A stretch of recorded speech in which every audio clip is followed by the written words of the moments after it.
Well, hi there. It's the Sam Sorbo Show. Thanks so much for joining me. We're going to talk about Candace Owens, Cardi B, Jim Biden, even Jen Psaki on the show today. Lots to go through, and I'm trying a new format, so bear with me. Here we go. First of all, before I get into that, I want to talk about herd immunity because this is pretty incredible, actually. Off the Wall Street Journal, I just read this story by a doctor, Marty McCary or Macary, believe is a doctor. Yes, Dr. Macary, a professor at Johns Hopkins School of Medicine, the Bloomberg School of Public Health, and the Carey School of Business. He's the chief medical advisor to Sesame Care and the author of a book called The Price We Pay. And I just want to say, I'm not on the same side of the argument as the good doctor is. I have lots of questions. For instance, why we are wearing masks that clearly state on the box, this does not prevent the transmission of COVID-19. I'm sorry, like what?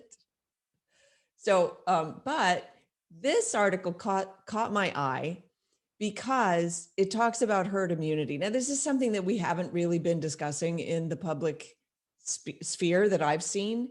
Talked about it a little bit back in the summer when all the major mandates and the major lockdowns were happening, and talked a little bit about Sweden and how if Sweden reached herd immunity, then they wouldn't see as then their death rate would stop. I think I covered this on the show, actually. Their death rate would peak and then it would basically die off. We can't assume that we will ever be rid of COVID-19. We're not rid of the flu. We're not rid of many other bugs that are around. But herd immunity is an interesting concept. And because this guy, well, let me just say this. At the end of the article, he says, basically he says, hey, you should get the vaccine. The vaccine's very important and you absolutely should get the vaccine when you can.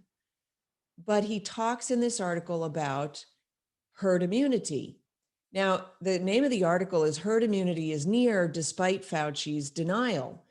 His estimate that it'll take a 70% to 85% vaccination rate ignores those who have already been infected, which is an argument that, frankly, that I've been making.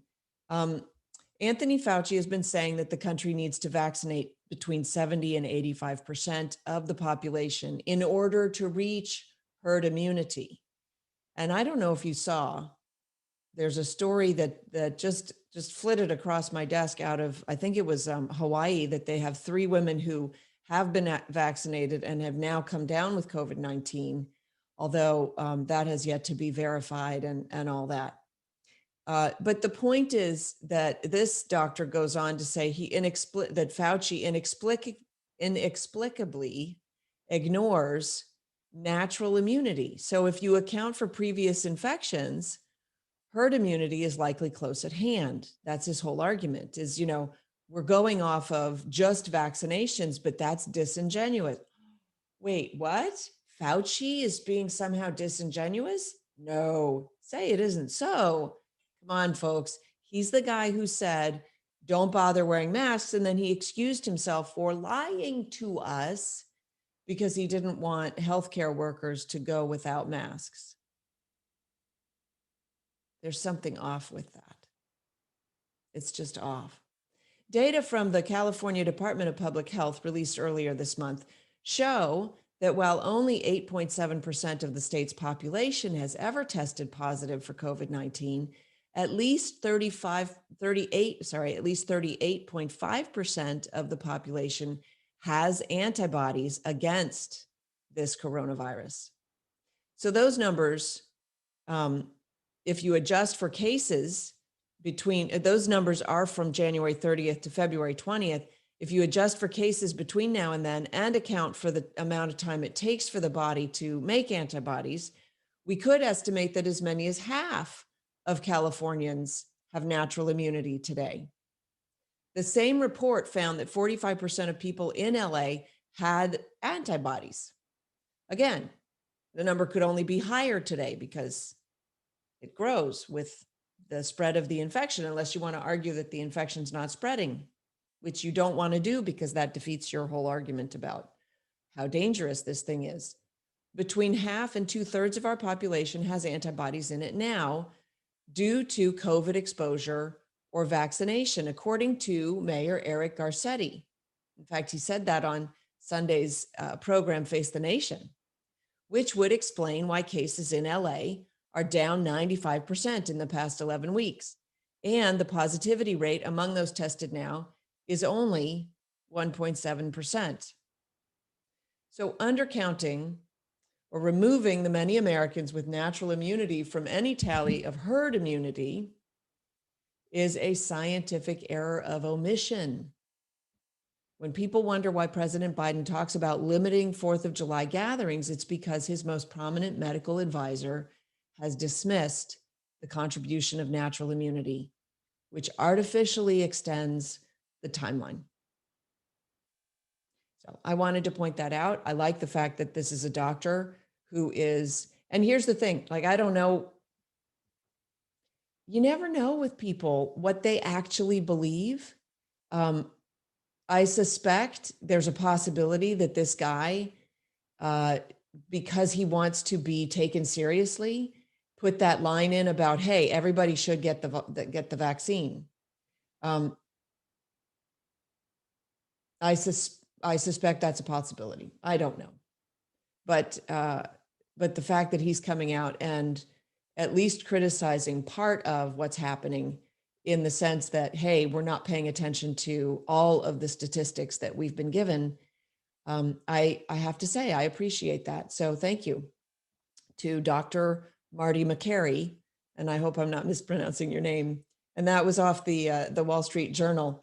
So, okay, moving on. Candace Owens and Cardi B are in a big tiff, and Candace has now sued Cardi B for, I think, for slander, defamation, libel, something like that. And there was an article in the Wall Street Journal that talked about this.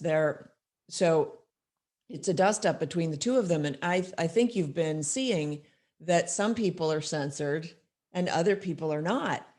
And it seems like they're committing similar offenses, but on different sides of the political aisle. And so the question is whether this can go on, whether this is something that can't be adjudicated and resolved one way or the other. So we're talking about Section 230. Confused politicians want to eliminate a provision of a federal law known as Section 230 because they mistakenly believe it has provided Silicon Valley giants with an all-purpose liability shield, but it doesn't protect them from the consequences of misguided decisions to become the new arbiters of America's public discussions. In other words, this Wall Street Journal article is arguing in favor of Section 230. And for some reason, legislators think that it is not necessary. The law allows interactive computer services to make good faith efforts to block obscene, violent, or otherwise objectionable material posted by users without being treated as publishers of all user-generated material and therefore liable for all of the content. The law does not protect these services when they cease being merely communications platform providers and step into the role of publishers. And so the argument is these people ought to be held accountable for every one of their decisions, not just the few decisions that they are deciding to make against a few people. And so I'm hoping that that gets resolved eventually, because we need them to stop playing. We need them to stop playing favorites. In fact, I have another great example of that. So I want to talk about the Joe Biden comment about Jim Crow. And I don't know if you heard this. Joe Biden finally had a press conference. And finally, like crazy, finally. And in the press conference, he talked about the new laws that Republicans are trying to implement to prevent voter fraud, because mail-in ballots are rife with voter fraud. We saw this in the last election, although you're not allowed to say that there was any voter fraud whatsoever. But we did. Come on, folks. You can't have mailed in ballots that have no creases. That doesn't, because they fold in order to mail them in. So, so Joe Biden had his press conference, and let's see, I'm going to try to pull this up. Here we go, and play this. Okay. The Republican voters I know find this despicable. Republican voters.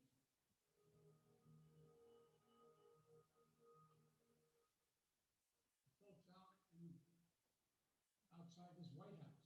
I'm not talking about the elected officials. I'm talking about voters. And so I'm convinced that we'll be able to stop this, because it is the most pernicious thing. This makes Jim Crow look like Jim Eagle. This is gigantic, what they're trying to do, and it cannot be sustained. All right, so that was off the HuffPost, and they, edited it all together and made it. But here's the thing. There's an article on HITC, which is not a site that I'm terribly familiar with. Who is Jim Eagle? Biden's Jim Crow analogy explained.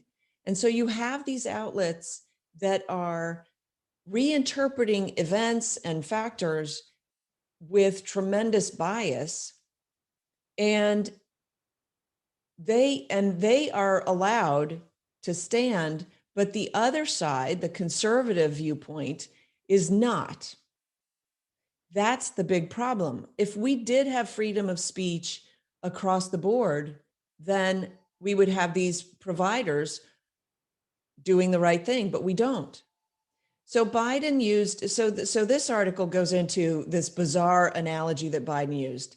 He said that it makes Jim Crow look like Jim Eagle. And incidentally, I just tweeted about this, because for Biden to use eagle, the national symbol of the United States, in a pejorative manner, shows you really where his loyalties lie. I'm sorry, that just, it offended me. And in a weird way, it does make Jim Crow look like Jim Eagle, because we are trying with this legislation to prevent voter fraud and prevent horrible things. And Jim Crow, by the way, was a Democrat law system implemented by Democrats. So it's, the irony is so rampant through all of this. It's crazy. Okay. Biden's a hot topic of conversation because of this. So he said it. And so what did he mean? Who is Jim Eagle? And here's what you need to know. So this is written for third grade level, because that's basically what they're talking to these days. And it explains the press conference and the fact that he made that comment. And so they explain the analogy. Okay. Jim Eagle isn't actually a real person. Well, thank you for that. I mean, seriously, Joe, but sadly, this is what I'm sure young people who are unintelligent and misinformed and uneducated are reading. It explains Joe Biden made up the name as a play on words, using different bird species to get his point across. Duh. A crow is a small bird, whereas an eagle is far bigger and more dangerous. Also the symbol of America. What Biden was trying to say is what the Republicans are trying to do with their voter legislation is huge and far worse than that of the pre-civil rights Jim Crow era. Mind you, I will remind you, those were Democrat laws, the Jim Crow laws. If you're not familiar with what Jim Crow is, it's a series of laws. Of course, he doesn't mention that it's Democrat enforced laws that enforce racial segregation in the United States. And then it ends with a tweet by some guy I won't mention, saying that eagles are larger, more aggressive, more dangerous, and therefore the analogy made sense. Although he did say at the end, does it resonate? No. Does it make sense? Yes. It doesn't though. It's actually insulting. Yeah, I'm kind of insulted by it. Well, I'm insulted because the whole thing's a lie.